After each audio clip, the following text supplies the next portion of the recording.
ಇಂದು ವಿಶ್ವ ಪರಿಸರ ದಿನಾಚರಣೆ. ನಾನು ಎರಡು ಮಾತನ್ನು ಹೇಳಲು ಇಷ್ಟಪಡುತ್ತೇನೆ.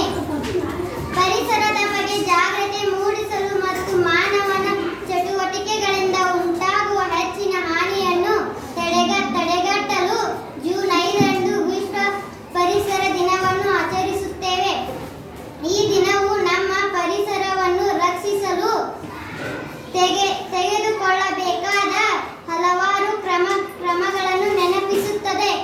ನಮ್ಮ ಪರಿಸರದ ಮೇಲೆ ಪರಿಣಾಮ ಬೀರಲು ಜಾಗತಿಕ ತಾಪಮಾನವು ಮುಖ್ಯ ಕಾರಣ ಎಂದು ನಮಗೆ ಪ್ರತಿಯೊಬ್ಬರಿಗೂ ತಿಳಿದಿದೆ.